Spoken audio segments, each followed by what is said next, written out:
Conversar, la tenemos vía Zoom a Elvia Pereira, secretaria general de la Federación Uruguaya de Magisterio. Gracias por acompañarnos y esperarnos, Elvia. Sé que hace un rato que estás ahí aguantándonos la lata. ¿Cómo estás, querida? Buen día, muchas gracias a ustedes por el contacto. Bueno, Ahora, no sí. soy persona autorizada para hablar en contra de la vacunación, No, ni claro yo ni que la no. Federación Uruguaya de Magisterio. Claro que no, pero sí. Por lo cual en ese rumbo no es a mí a la que me deberían haber invitado. No, pero Sé no, que no, no es el no, tema, no, claramente, no es el tema. pero no es posición contraria a la vacunación que la Federación tenga y personalmente tampoco. Por supuesto. Busqué el mecanismo y la forma para, aún sin haber estado en el listado de habilitados que envió el Codicen de la ANEP a Salud Pública, ya me vacuné. Claro, Elvia, Por lo cual, igual hay una cantidad de docentes que han tomado la decisión de no hacerlo, ¿no? como todo lo que no es obligatorio, lamentablemente desde anoche deja de ser obligatoria la educación inicial y primaria para los 340.000 niños de la escuela pública. Y digo lamentablemente porque es un mensaje muy contradictorio el que se le está dando a la población. Es muy importante la educación, lo último que se cierran son las escuelas, es importante para los niños el seguir yendo a las escuelas públicas primarias del país, pero no es obligatorio. Claro, ¿y por qué decís, Elvia, que es contradictorio? Es bajar la movilidad, dejando a los niños o a las familias, no son los niños, en este caso son las familias, la decisión de enviarlos a la escuela. Nos parece que otros elementos debieron haberse tomado en cuenta antes de llegar a esto, que realmente es un mensaje muy contradictorio. Bueno, ¿y qué cuando otros digo elementos? Otros elementos, sí. Me estoy refiriendo a lo que el GACH mismo recomendaba. Lo recomendó, lo volvió a hacer en un comunicado público en el día de ayer. Volvió a decir crear ámbitos seguros desde el punto de vista sanitario. ¿Y a qué se refería puntualmente con los ámbitos seguros? A intensificar limpieza y desinfección de los locales escolares. Para eso era necesario, y sigue siendo necesario, más cantidad de personal auxiliar, sostener en el tiempo el hecho de recibir los insumos necesarios para llevar adelante esa actividad. Eso no se concretó. La posibilidad del distanciamiento, dice el GACH. Bien, para esto se hablaron de locales alternativos que aún no están, para poder desdoblar grupos. Eventualmente, estos casi 1.400 grupos con 30 niños y más, poder desdoblarlos, es necesario que haya docentes que puedan atender ese desdoblamiento. Esas creaciones de cargo tampoco estuvieron. Establecer un plan de contingencia, dice el GACH, ante posibles escenarios. Ese plan de contingencia por lo menos no lo conocemos, ni nosotros ni la sociedad. No nos parece que el camino adecuado deba ser la no obligatoriedad. Porque ¿saben qué es lo que va a pasar? Sí. Lo que pasó el año pasado cuando no tuvimos obligatoriedad. Algunos niños van a concurrir, otras familias decidirán que no, por miedo, por precaución, por enfermedades prevalentes que tengan los niños, etcétera. Una serie de circunstancias que hagan que las familias no los envíen a la escuela. Eso te iba a consultar. ¿Cuáles son las proyecciones? Desde el punto de vista educativo. ¿Cuáles son las proyecciones? ¿Cuáles son las proyecciones por parte de ustedes de la baja de la presencialidad a raíz de estas medidas por estas semanas y cuáles serían las consecuencias, ¿no? Porque si bien son algunas semanas, traerá sus consecuencias.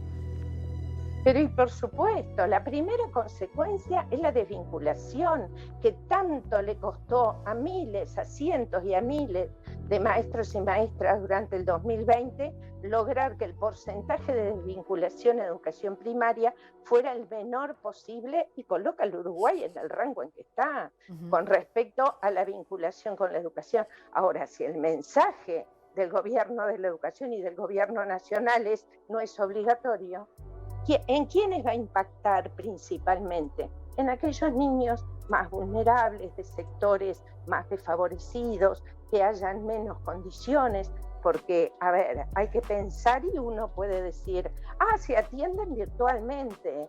No, ¿quién va a atender a esos niños virtualmente? ¿El maestro que tiene que estar presencialmente en la clase? ¿O va a haber otros maestros para atender esas circunstancias? Claro, eso No, te quería consultar, Elvia, claramente porque no. el gobierno, paralelamente a los anuncios de ayer, también el ministro ponía en su cuenta de Twitter e invitaba, ¿no?, a todos los centros educativos a hacer énfasis en la virtualidad si es que los niños no asisten a clase. ¿Cómo se da esa modalidad mixta? ¿Cómo se van a manejar ustedes? Es imposible que se haga. Supónganse ustedes, una escuela común, 4 horas el maestro, 4 horas con el grupo de alumnos que asista. ¿En qué momento va a asistir la virtualidad? Y siempre y cuando pensemos que esos niños que no asisten tienen los dispositivos en condiciones para poder conectarse, tienen internet en sus hogares para poder conectarse también, tienen un contingente familiar y una contención familiar adecuada, porque no estamos hablando de niños en edad escolar, no tienen una autonomía tal como la pueden tener en otras franjas etarias. En el caso de conexiones y de seguimientos, esto va a ser imposible y nosotros realmente lamentamos esta medida que entendemos desacertada. No es por este camino que se piensa reducir la movilidad por los contagios, bajar la movilidad, diciéndole a las familias que ellos opten si envían o no a los niños a la escuela. Claro, Elvia, es una medida que se deja en suspenso. Que hay que tomar, y son buscar todos los mecanismos para que la presencialidad en las escuelas sea segura para los niños, para los docentes, para los funcionarios, y para que sea una segura. medida, Elvia, que el gobierno no les pone fecha. Hay que invertir, y esto es claro, que lo que no se decide es la inversión necesaria para que los locales sean seguros.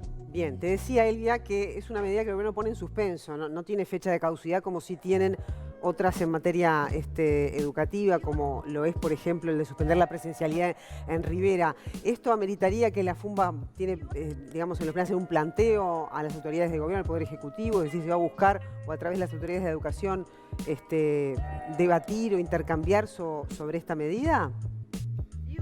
Seguramente vamos a buscar todos los mecanismos, porque lo que hemos hecho hasta el día de ayer, previo a estos anuncios, fue en cada circunstancia. Tuvimos antes de ayer una reunión bipartita con los consejeros de Codicen, Pedroso, donde claramente le establecíamos hay que seguir profundizando las medidas en aquellas escuelas donde no están dadas las condiciones de seguridad, no hay personal, cantidad suficiente, hay que desdoblar los grupos, los privados, los colegios privados. Una de las medidas que tomaron fue el desdoblamiento de grupos. Inclusive el Codicen de la ANEP lo dijo en su momento, espacios alternativos. ¿Dónde están los espacios alternativos? Pereira. No ha habido espacios alternativos aún. Pereira, el presidente dijo ayer que el gobierno evalúa que los funcionarios de la educación que no se vacunaron, se les haga un test semanal de antígenos para saber si tienen el virus. ¿Qué piensan ustedes de esta medida, esta posible medida? Y estas dos cosas, por lo menos a priori, ¿no? Yo no he conversado con nadie desde anoche hasta hoy, o con no muchos compañeros, con respecto a estas medidas. Pero, a ver, te doy un mensaje de no obligatoriedad de la vacuna. Envío un listado de posibles habilitados al Ministerio de Salud Pública y llovieron los reclamos para ser, eso no se dice, para ser incorporados a los listados, que eventualmente el último día fueron incorporados 8.000 más compañeros que no estaban en el listado. Pero específicamente de esta posibilidad. Que hicieron que no se pudiera llegar a agendar para la vacunación. Compañeros que, bueno, nombre no estaban en el listado. Otros que tienen comorbilidades y necesitan una sugerencia o un diagnóstico de su médico para habilitarlo. El propio gobierno que dice no es obligatorio. Entonces, buscar todos los mecanismos para que los ciudadanos, las personas, más allá si sos docente o no, estés prevenido en cuanto a la enfermedad, y todo eso nos parece bueno. Y Nos esta parece bueno. idea del test de Ahora, antígeno que también. sea esto un elemento como para decir, como no te vacunaste, te voy a hacer un seguimiento como un castigo, y bueno, eso no ¿Usted lo sería interpreta de esa recibo, forma? Claramente que no para nadie. ¿Usted lo interpreta Sí, de esa forma? para prevenir la salud de todos y todas me parece bien.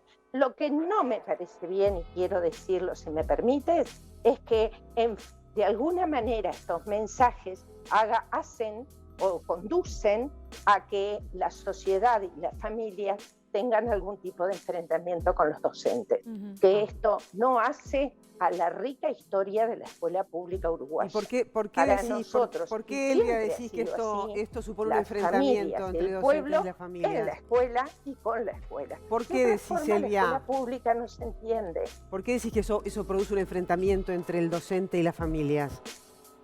Que de alguna forma, sutilmente, se está diciendo el docente no se quiso vacunar, entonces de alguna forma, y hay en todos lados cierto tipo de cuestionamiento. No es por ahí, es buscando entre todos un objetivo común. Y el objetivo común ante esta pandemia es salir de ella lo más protegidos posible, con las menor consecuencias.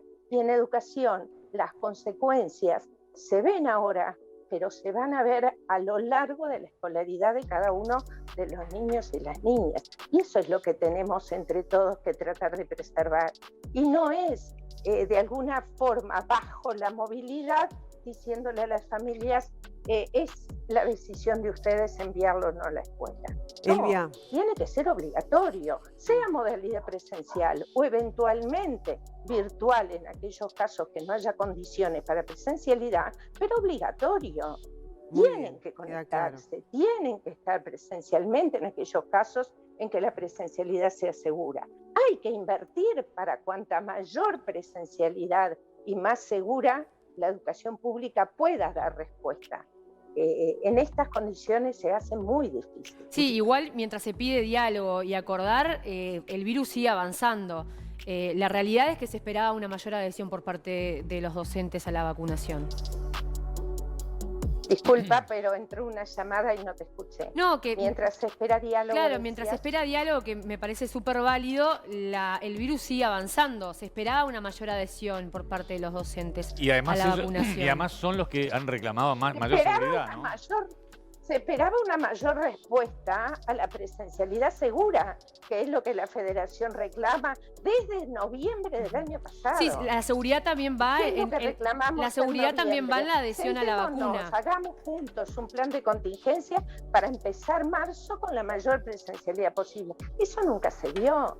En fines de enero presentan un plan de acciones que aún hoy no se ve. Convengamos, digo, si estoy equivocada, es bien válido que el televidente, ustedes mismos, nos digan, miren, lo que está diciendo la Federación no es lo que está sucediendo. Hay mayor cantidad de personal auxiliar, hay mayor cantidad de desdoblamiento de grupos, hay mayor cantidad de locales alternativos, hay un plan que sostiene el envío de los materiales de sanitización necesarios. Pero bueno, está bien, si estoy diciendo algo que no condice con la realidad, que nos muestren. Digo, las muestras están, los padres llevan los niños a la escuela, no en todas las escuelas del país se está pudiendo estar todo el horario, todos los días a la semana. Esto es real. No es lo mismo en unas escuelas que en otras, es cierto también. En los casos de contagio no hay protocolos claros que digan hacia dónde hay que caminar, si hay niños con contagios, si hay docentes, si esos centros van a cerrar o no van a cerrar. Hay que conectarse a través de un mail o un teléfono que no siempre responde. Bueno, está claro que Elvia, que hay muchas no es que lo digamos situaciones acá para por conversar. Es porque se lo hemos manifestado. Claro, hay mucho por conversar y seguramente va a ser bien saludable el intercambio que la FUN pueda establecer con las autoridades de la educación para seguir trabajando, porque en definitiva uno tiene que pensar en los niños, ¿no? Que son los favorecidos o los perjudicados con toda esta circunstancia que con todo derecho vos estás planteando, y esto tiene que ver también con la discusión y con los debates públicos que también nos tenemos que dar como sociedad. Muchas gracias por habernos acompañado esta mañana, Elvia. Que tengas buen día. Gracias a ustedes. Buen día. Bueno, muy bien.